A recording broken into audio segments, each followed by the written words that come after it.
So what I got is a 2013 Ford Explorer, and the problem I was having was that the sunroof drains were clogged, so water was leaking into the cab, and then what it did was it messed up one of the motors for the sunroof.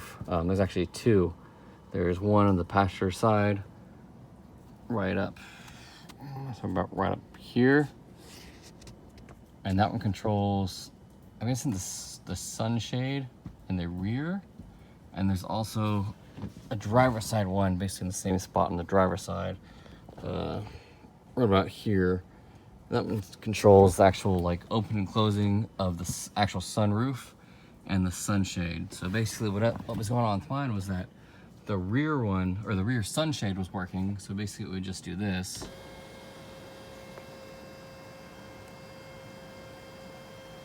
So the sunshade would open all the way in the back and do just what it was supposed to do. So just open the sunshade, and the sunshade would close. But then when I hit the button again, or any other button, the sunshade wouldn't close on the front, and the sunroof, the glass wouldn't move back, it wouldn't move forward, it wouldn't do anything. So it was just stuck closed basically.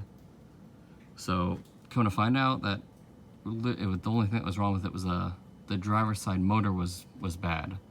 So the switches were all fine, it was just the driver's side motor, which, to take the driver's side motor off, is the same as a passenger side motor.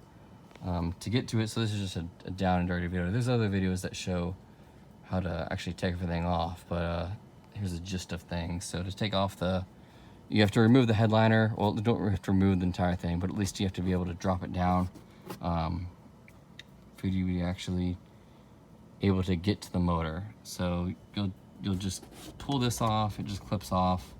That's controls right here, you can see. And then once you have that down, you can unscrew the visor up top. No, actually, no, let's do this. Actually, the first thing you would do, you take this handle off. There's two bolts under each of these covers, and I think they were 8mm bolts. And just unscrew those, you can take the handle off, and then the pillar, you just pull off, it just snaps in there with plastic. And then the other side, which is the driver's side, you'll just be able to pull this off. There's no handle or anything, so you can just pull it off. After you have the two panels off, you can just take off the sun visors.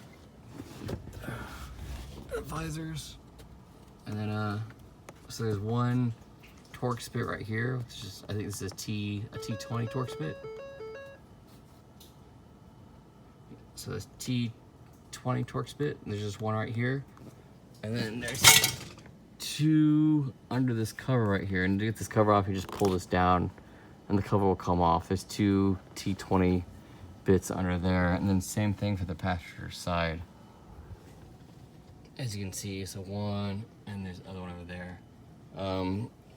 There's a connector that connects the visor to the headboard, and that connector is actually glued to the headboard in here. So once you drop the visor a little bit, you can pull the headliner down. You'll see the connector, and you can disconnect it. So that's not too bad. And then, yeah, once you have all that down, you should be able to pull the headliner down probably like a good 8 or 12 inches down. And then it'll kind of pivot and bend, at least mine did, like right here. And I was worried that you were able to see that actually bent, but I have it all the way back up now, and you can't see that the headliner actually bent at all. So it was all good. So yeah, I just pulled this down. There's 3 screws that are holding up the motor. So here's the old motor. So if you're on the driver's side, it goes up here. It goes up like this. Oop. So the connector up top, on the left. So it sits basically just like this. And it's held up by 3 screws. So one right there in the middle, another one right there, another one right there. Yeah, and the screws are they're the 8mm screws, or you can get them out with the T20 torque spit, the same T20 torque spit. I think I just used a T20 to get them out, and that was actually easiest. But Yeah, that was it. So I was racking my brain. I ordered the part a while ago, the actual motor. So I was kind of worried that I might have ordered the wrong part. I was worried that maybe it was the switches, but I tested the switches out using just a rare multimeter and trying to do a continuity test, and everything worked out fine. Yeah, I figured out it was just the driver's side motor, and I think it took about 2.5 hours or so. I think the biggest pain in the butt was just the headliner and the plastic crap and the trying to wiggle your way up and to get the motor. But yeah, and that's it. Yeah, let me know if you have any questions or anything. Sorry, this is kind of a whim of a video.